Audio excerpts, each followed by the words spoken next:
بسم اللہ الرحمن الرحیم، الحمدللہ والصلاة والسلام علی رسول اللہ۔ سب سے پہلے میں آپ لوگوں کا شکر گزار ہوں، ملت ٹائمز کا، سیاسی تقدیر کا اور نیوز میکس کا، کہ آپ لوگوں نے وقت دیا اور مسلمانوں کے درمیان جو ایک بے چینی ہے ہندوستان میں، اس سے متعلق ایک ویڈیو ریکارڈ کرنے کا پلان بنایا گیا۔ اور یہ جو بے چینی جس کا میں نے ذکر کیا ہے،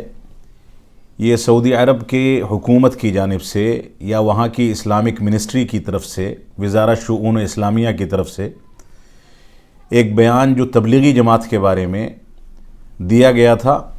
جس کو 2 ہفتہ ہونے کو ہے، اس بیان کو لے کر کے ہندوستان میں اور دنیا کے مختلف خطوں میں بہت زیادہ بے چینی پائی جا رہی ہے۔ اس بیان میں دراصل 2 چیزیں بنیادی ہیں جس کو مدعا بنا کر کے لوگ اس پر اعتراضات کر رہے ہیں۔ پہلی چیز تو یہ ہے کہ وہاں کے وزیر شؤون اسلامیہ شیخ عبداللطیف آل الشیخ حافظہ اللہ نے یہ اپیل کی ہے وہاں کے مسجدوں کے خطبہ سے اور مسجدوں کے ائمہ سے کہ وہ جمعے کے خطبے میں تبلیغی جماعت کے انحرافات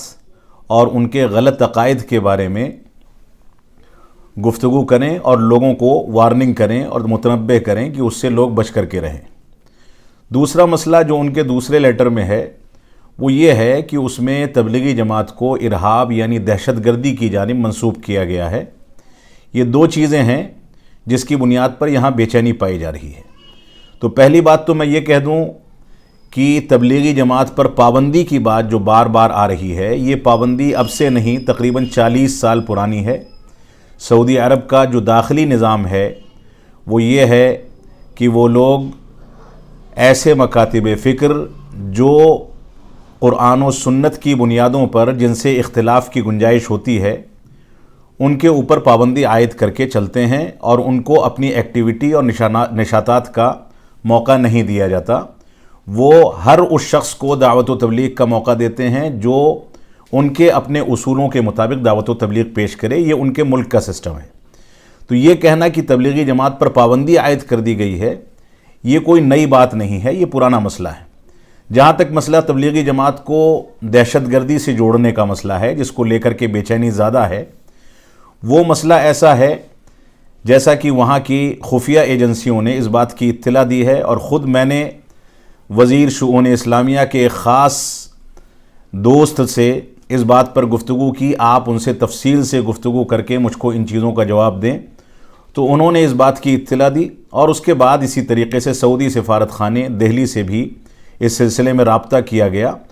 تو ہم کو جو جوابات ملے اس کا خلاصہ یہ ہے کہ پابندی پرانی ہے، اور دہشت گردی سے متعلق جو بات کہی گئی ہے وہ دراصل ایک خاص واقعے کے تناظر میں ہے۔ سعودی عرب کے اندر کسی علاقے میں کچھ افراد ایسے پکڑے گئے جنہوں نے وہاں کی حکومت کے خلاف ویڈیوز جاری کیے، اور جب ان کے بارے میں تفتیش ہوئی اور ان کے بارے میں تحقیقات کی گئیں تو پتہ یہ چلا کہ ان کا تعلق تبلیغی جماعت سے ہے، اور بعض دہشت گرد تنظیموں کے ساتھ وہ تعاون کر رہے ہیں، جس کی بنیاد پر انہوں نے داخل ملک اس طرح کے بیانات جاری کیے ہیں کہ ملک کے اندر اس طرح کی ایکٹیویٹی زیادہ نہ بڑھنے پائے، لہٰذا اس پر روک لگائی جائے اور اس پر سختی کی جائے اور بیداری پیدا کی جائے۔ جب ان سے یہ پوچھا گیا کہ کیا تبلیغی جماعت کی جانب دہشت گردی کی نسبت سے مراد ساری دنیا کی تبلیغی جماعت ہے، تو انہوں نے اس سے صاف انکار کیا ہے، اور انہوں نے کہا ہے کہ معالی وزیر حافظہ اللہ کا کہنا یہ ہے کہ ہندوستان کی بر صغیر کی یا عرب ممالک کے باہر کی یا سعودی عرب کے باہر کی تبلیغی جماعت اس سے قطعاً مراد نہیں ہے، یہ ہمارا داخلی مسئلہ ہے۔ ہم نے جمعہ کے خطبے کے لیے جو خاص موضوع متعین کیا، اس کے لیے بیانات جاری کیے،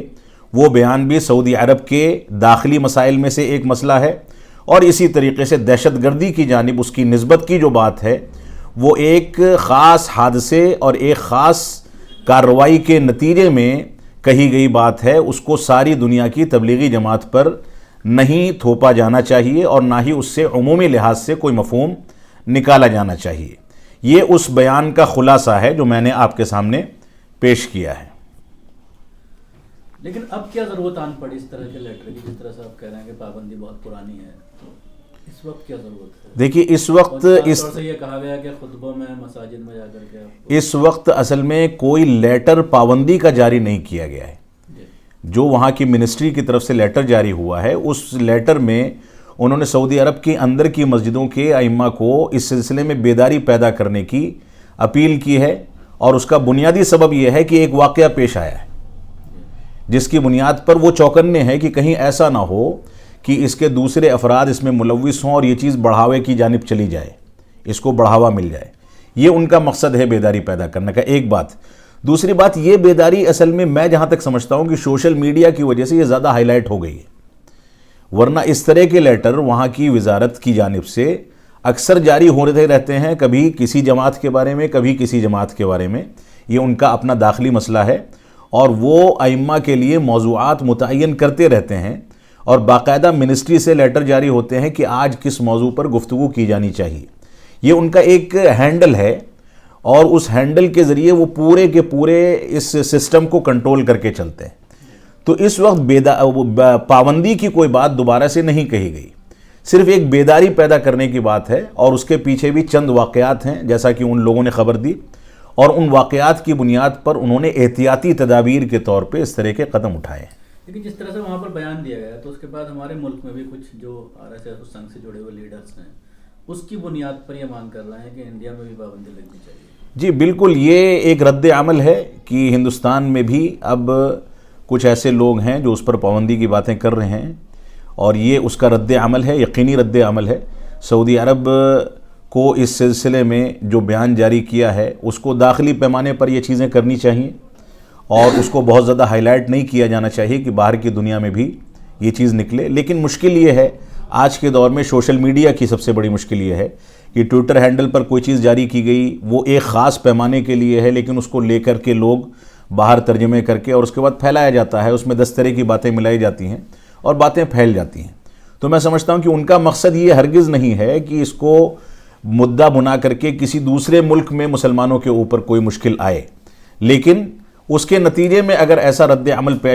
پیدا ہو رہا ہے تو یہ بہرحال غلط ہے. اچھا، اب تک کچھ لوگ کہہ رہے تھے کہ جو الحباب نامی تنظیم افریقہ کی ہے اس پر پابندی لگی ہے. آپ کی بات سے پتہ چلا کہ جو تبلیغی جماعت اسی کے بارے میں اور اپنے ملک انہوں نے ایکٹیویٹی. نہیں، دیکھیے تبلیغی جماعت خاص کر کے پابندی کا مسئلہ نہیں ہے. جیسا کہ میں نے آج پریس ریلیز میں بھی اس بات کو کہا ہے، سعودی عرب کا نظام جو وہاں کی شرعی امور کا نظام ہے، یہ شرعی منسٹری کا نظام ہے، جو دینی امور کی منسٹری ہے اس کا نظام ہے، ان کا نظام یہ ہے کہ وہ ایک خاص خطے کے تحت کام کرتے ہیں، اور وہ خاص خطہ وہاں کے علماء کے درمیان موجود ہے. اگر انہوں نے کسی سے اختلاف کیا ہے تو اس پر علمی بنیادوں پر لکھی گئی کتابیں موجود ہیں وہاں کی لائبریری میں. اگر کسی کو ان کے کسی بیان سے کوئی اختلاف ہے تو اس کی تفاصیل ان کے بیانات میں اور مقالات میں موجود ہیں. اب یہاں پر مسئلہ یہ آتا ہے کہ تبلیغی جماعت ہندوستان کی یا اسی طریقے سے دوسرے کچھ ممالک کی کچھ تنظیمیں ایسی ہو سکتی ہیں جو تنظیمیں ان کے اپنے خاکے کے تحت ان پر فٹ نہ بیٹھتی ہوں، تو ایسی صورت میں بذات خود وہ پابندی جو اپنے منہج سے ہٹ کر کے ان کے یہاں پابندی ہے وہ اس کے زمرے میں آ جاتی ہیں، اور ایسا لگتا ہے کہ اس پر پابندی عائد ہے. ایکٹیویٹی کے طور پر وہاں پر میں اس بات کو صراحت کے ساتھ کہہ سکتا ہوں کہ دینی امور کی ایکٹیویٹی اگر کوئی شخص بڑی سے بڑی شخصیت بھی اپنے طور پر کرنا چاہے تو اس کی اجازت قطعاً نہیں ہوتی جب تک اس کو وزارہ شؤون اسلامیہ اجازت نہ دے دے، اور وہ اپنے پیمانے پر اس کو ناپتے ہیں، اپنے اصولوں پر تولتے ہیں اور اس کے بعد اس کو اجازت دیتے ہیں. مولانا مدنی صاحب کہہ رہے ہیں کہ کوئی پابندی نہیں وہاں، جو خبر ہے ساری افواہ ہے، جماعت کا کام وہاں ہو رہا ہے، آج بھی تبلیغی جماعت وہاں جا رہی ہے. جو کام ہو رہا ہوگا وہ انفرادی طور پر ہو رہا ہو، کوئی آفیشیل کام وہاں پر نہیں ہے. آفیشیل کام تبلیغی جماعت کا، جماعت اسلامی کا یا کسی بھی تنظیم کا نہیں ہے اور نہ اس کی اجازت ہے. اگر کہیں کوئی ایکٹیویٹی ہے تو شخصی انفرادی پیمانے پر ہوگی، اور اگر وہ ایکٹیویٹی بغیر وزارہ کی اجازت کے نظر آ جاتی ہے تو ایسی صورت میں اس کے خلاف کارروائی بھی ہوتی ہے. یہ وہاں کا نظام ہے. ایک آخری سوال، لوگوں میں بے چینی کی ایک اور وجہ ہے کہ لیٹر میں تو ایسا کچھ نہیں ہے، لیکن جو ائمہ نے خطبہ دیا اس میں انہوں نے ہندوستان کا نام لیا، مولانا الیاس کاندھلوی کا، تو اس کی وجہ سے لوگوں میں زیادہ دیکھیے اب یہ چیز ہوتی ہے، ظاہر سی بات ہے کہ ایک عمومی بیان جاری کیا گیا ہے وزارہ کی طرف سے، ائمہ اپنے مطالعے کے لحاظ سے باتیں کر رہے ہیں، سینٹر میں ائمہ اپنے اعمال پہ بھی پابندی لگائی، اپنے فضائل اعمال، ظاہر سی بات ہے کہ جب ان کے اپنے مکتب فکر کے لحاظ سے کوئی چیز ان کے یہاں ان کے منہج کے خلاف ہے تو وہ اس کو اجازت نہیں دیتے، وہ کوئی بھی چیز ہو. میں فرض کر لیجئے میں نے کوئی کتاب مرتب کی ہے، میں سعودی عرب میں لے جا کے تقسیم کرنا چاہوں تو اس بات کی اجازت مجھ کو بھی نہیں ہے جب تک میں ان کا اسٹیمپ اس پر نہ لگا لوں، کیونکہ یہ ان کا اپنا ضابطہ ہے، اپنا اصول ہے، داخلی اصول ہے، اور وہ اس کو قرآن و سنت کے دلائل کی بنیاد پر تولتے ہیں اور اس کے بعد اس کی اجازت دی جاتی ہے یا اس پر پابندی عائد کی جاتی ہے. کہیں ایسا تو نہیں کہ ایران کی طرف سے کوئی ایجنٹ آیا؟ دیکھیے اس میں میں سمجھتا ہوں کہ ایران کا یا دوسرے ملکوں کی سیاست کا کوئی دخل نہیں ہے، یہ سعودی عرب کا اپنا داخلی مسئلہ ہے جیسا کہ اس میں صراحت کی گئی ہے. اس اور فیصلے کے بعد، ان خطبوں کے بعد، انڈیا میں بھی بہت سارے سلفی علماء کے بیانات آئے جس میں انہوں نے اس جماعت کو گمراہ جماعت قرار دیا، اور اس کو لے کر خاص طور سے تبلیغی جماعت کا جو کیڈر ہے اس کے اندر بے چینی ہے، اور جس طرح سے دیش کا ماحول ہے، ہمارے بھارت کی بات کریں، اتحاد و اتفاق کی بات کی جاتی ہے، تو اس طرح سے خطبے دینا، اس طرح کی دیکھیے ہر جماعت میں، ہر تنظیم میں کچھ لوگ ایسے ہوتے ہیں جو اس بات کو نہیں سمجھ پاتے ہیں کہ حالات کے لحاظ سے کون سی چیزیں پیش کی جائیں، کون سی چیزیں پیش نہ کی جائیں. لیکن اتنا ضرور ہے، میں اس بات کو یہاں صراحت کے ساتھ کہہ بھی سکتا ہوں، اور آپ لوگوں سے پرسنل گفتگو میں بھی بات آ چکی ہے کہ ہمارا منہجی اختلاف یقیناً ہے، اور اختلاف کو علمی بنیادوں پر اگر کہیں بیان کیا جاتا ہے تو اس کی وجہ سے تفریقہ نہیں بڑھتا، بلکہ اس کی وجہ سے مزید لوگ قریب آتے ہیں. لہٰذا میں یہاں پر اپنے جماعت کے لوگوں سے بھی یہ گزارش کروں گا اور دوسرے لوگوں سے بھی یہ گزارش کروں گا کہ اگر ہم کسی دوسرے مکتب فکر کے سلسلے میں کوئی گفتگو کر رہے ہیں یا کوئی کسی کی مخالفت کر رہا ہے تو اس کو علمی بنیادوں پر بات کرنی چاہیے. علمی بنیادوں سے جب انسان ہٹتا ہے تو اس کی زبان پھسلتی ہے، غلط انداز کے الفاظ ہوتے ہیں، اتہامات تک نوبت آتی ہے اور اس کے بعد بے چینی بڑھتی ہے. صرف علمی بنیادوں پر اگر آدمی کہے کہ بھائی قرآن کا یہ فیصلہ ہے، حدیث کا یہ فیصلہ ہے، صحابہ کرام نے ایسا کہا، یہ ہمارا بنیادی منہج ہے، اس کی بنیاد پر اگر کسی نے عمل کیا تو ٹھیک ہے، اس کے خلاف کوئی گیا تو وہ غلط ہے، تو میں سمجھتا ہوں کہ مسائل بڑھتے نہیں ہیں بلکہ تھمتے ہیں. اس وجہ سے ہمیں بنیادی طور پہ علمی موقف اختیار کرنا چاہیے اور ہر شخص دوسرے مکتب فکر کا احترام کرے، یہ اسلام کا تقاضا ہے. میں اہل حدیث ہوں، لیکن بحیثیت اہل حدیث کے عالم کے مجھ کو دوسرے مکاتب فکر کا انسانی احترام باقی رکھنا چاہیے، اور ان سے اگر میرا کوئی اختلاف ہے تو وہ اختلاف دلائل کی بنیاد پر ہوتا ہے، اس میں کسی انداز کی غلط باتیں نہ آئیں، بدتمیزی نہ ہو، کسی انداز کی غلط زبان نہ استعمال کی جائے. ان چیزوں کا خیال ہر آدمی کو رکھنا چاہیے. مولانا، سعودی عرب کے تعلق سے ایک اور بات بہت زیادہ عوام میں بے چینی کا سبب بنی ہوئی ہے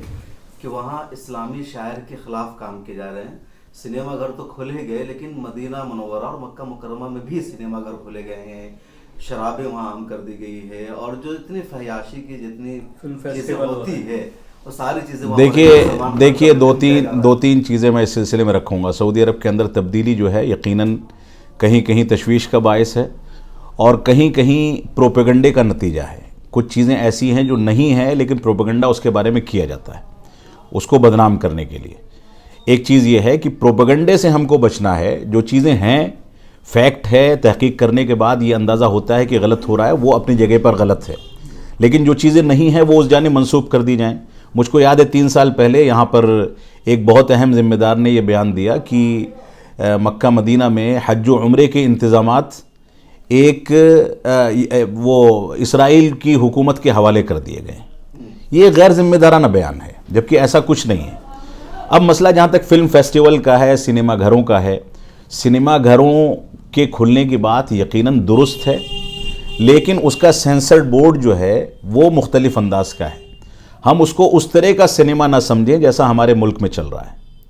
اس میں تاریخی فلمیں دکھائی جا رہی ہیں، کوئی معلومات پر مبنی فلمیں ہیں، لیکن ایک ایسا دروازہ ہے جو فتنوں کا دروازہ ہے. اس کے کھلنے کے بعد ظاہر سی بات ہے بہت ساری چیزیں غلط بھی آئیں گی اور آ رہی ہوں گی، کیونکہ 2 سال سے میں وہاں کے سماج میں نہ جا سکا ہوں نہ دیکھ سکا ہوں. ایک بات تو یہ ہے. دوسری بات، وہاں فیسٹیولز ہو رہے ہیں، فلم فیسٹیولز وغیرہ، یہ ایک بات ہے. تیسری بات یہ ہے کہ مکہ اور مدینہ میں سنیما گھر کھلنے کی بات، تو مکہ اور مدینہ کے بارے میں تو ہم نے تحقیق کی ہے، یہ بات غلط ہے. مکہ اور مدینہ میں کوئی سنیما گھر نہیں کھولا گیا ہے. اور ہم اللہ سے یہی دعا کریں گے کہ آئندہ اگر ایسا کوئی ارادہ ہے تو اللہ رب العالمین ان کو کامیاب نہ کرے. لیکن جو چیزیں حقیقت پر مبنی ہیں ان چیزوں کو حقیقت پر مبنی اور تحقیقات کے بعد ہی دیکھا جانا چاہیے. فلموں کا جہاں تک مسئلہ ہے، یہ کلچر ساری دنیا میں مسلمانوں کے ہر گھر میں بڑھا ہے. اب چھوٹے سے چھوٹا بچہ بھی ہمارے گھروں کے اندر وہی چیزیں دیکھ رہا ہے جن چیزوں پر ہم کو سعودی عرب کے بارے میں اعتراضات ہیں. یہ چیزیں ایسی ہیں جب معاشرے میں پنپتی ہیں تو ان کا اثر ہمارے بڑوں پر پڑتا ہے فطری طور سے. پبلک کے اندر اس چیز کا شوق بڑھتا ہے تو حکومتیں بھی اس جانب کچھ نہ کچھ توجہ دینا شروع کر دیتی ہیں. یہ مسائل اپنی جگہ پر ہیں، لیکن جو چیز غلط ہے وہ غلط ہے، اس کا دفاع نہیں کیا جانا چاہیے. لیکن اتنا میں ضرور کہوں گا کہ کچھ چیزیں ماضی میں ہمارے سامنے آئی تھیں اور ہم نے ایمبیسی میں ذمہ داران سے بات کی اور اس پر مثبت اقدامات کیے گئے. اس وجہ سے ایسی چیزوں پر واویلا کرنے کے بجائے ہمیں پہلے ایک بار اتمام حجت کے لیے جا کر کے ذمہ داران سے بات کرنی چاہیے. ملک کے جو بڑے مسلمان لیڈران ہیں جن کا تعلق وہاں کی حکومت سے ڈائریکٹ ہے، ان کو حکومت کو خط لکھنے چاہیے، وہاں جا کر کے بات کرنی چاہیے اور بات کر کے مسئلے کا حل نکالنے کی کوشش کرنی چاہیے. اس کے بعد اگر مسئلہ حل نہیں ہوتا ہے تو وہ بے چینی کی بات ہے، یقیناً بے چینی کی بات ہے. اور وہ ملک جہاں ہمارے حرمین ہیں، مکہ اور مدینہ کی سرزمین ہے، اس ملک میں ظاہر سی بات ہے مسلمان کسی بھی انداز کی خرابی کو جلدی برداشت نہیں کرتا ہے. اور یہ بے چینی ایک فطری بے چینی ہے، لیکن اس بے چینی کو تحقیق کے دائرے میں ہونا چاہیے. فضول قسم کے اتہامات کی روشنی میں اس کو نہیں دیکھا جانا چاہیے. سوشل میڈیا پر ایک اور خبر وائرل ہو رہی ہے کہ جو حسر اسود ہے اس کو ڈیجیٹلائز کیا جا رہا ہے اور لوگ جہاں بیٹھے ہیں وہیں سے اس کا بوسہ. دیکھیے اس طرح کی خبر ابھی میری نظر سے گزری ہے غالباً کل، لیکن اس کی کہاں تک حقیقت ہے میں سمجھتا ہوں کہ شرعی نقطہ نظر سے اس کا کوئی جواز تو نہیں ہے کہ آدمی اپنی جگہ سے بیٹھ کر کے اس کو بوسہ دے دے. اگر ایسا ہوا ہے آفیشیل کچھ تو غلط ہے، لیکن میں سمجھتا ہوں کہ ایسا نہیں ہوگا کیونکہ شیخ عبد الرحمن سدیس حفظہ اللہ جو ہیں وہ وہاں کے بڑے علماء میں سے ہیں اور شرعی مسائل کو دقت کے ساتھ سمجھ سکتے ہیں. لیکن اس کے سلسلے میں کوئی دوسری ٹیکنک انہوں نے اختیار کی ہے کہ آدمی یہاں سے اس کا مشاہدہ صرف کر سکے اور اس کو قاعدے سے دیکھ سکے یا کچھ اس طرح کی چیز ہے تو الگ مسئلہ ہے. لیکن اگر اس کو شرعی نقطہ نظر سے جوڑا گیا ہے اور اس کو یہاں پر ڈیجیٹل طریقے سے دیکھ کر کے اس کو بوسہ دینے کی بات ہے تو اس کی گنجائش موجود نہیں ہے. ایک اور ویڈیو وائرل ہو رہی ہے سعودی عرب کے بارے میں کہ کوئی فلم فیسٹیول ہے، ایسا شو ہے جس میں سعودی عرب کے جھنڈے پر لا الہ الا اللہ محمد رسول اللہ لکھا ہوا ہے اور اس کی بے حرمتی کی جا رہی ہے کسی کی. دیکھیے اس طرح کے واقعات پہلے بھی آتے رہے ہیں، بلکہ ہم لوگ 2009 میں جامعہ اسلامیہ مدینہ سے فارغ ہوئے، اس سے پہلے بھی اس طرح کے واقعات آتے رہے. ہوتا کیا ہے، جھنڈا ہے ملک کا اور وہ عام آدمی کے ہاتھ میں ہوتا ہے. ایسے مواقع سے وہ اپنے ملک کی شان کو بتانے کے لیے اپنے ہاتھ میں جھنڈا لے کر کے چلتا ہے، جیسے ہم یہاں پر 15 اگست اور 26 جنوری کے موقع سے کرتے ہیں. اب اس پر انہوں نے کلمہ لکھا ہوا ہے. ایک عام آدمی اس بات کو نہیں سمجھتا کہ کلمے کی قدر و منزلت کیا ہے اور وہ اپنے طور سے کچھ اس طرح کی حرکت کر جاتا ہے جس کی وجہ سے اس کی بے ادبی ہوتی ہے. تو اس کو بے ادبی کو وہاں کی حکومت سے وہاں کے سماج سے جوڑ کر کے دیکھنا غلط ہے. ایک شخصی غلطی ہے، انفرادی غلطی ہے، جو غلطی بہرحال صحیح نہیں ہے، اس کی بے حرمتی نہیں ہونی چاہیے. اور اگر اس طرح کے واقعات کثرت کے ساتھ ہو رہے ہیں تو وہاں کے ذمہ داران کو اس پر نظر ثانی کر کے کچھ نہ کچھ اس کا حل نکالنا چاہیے.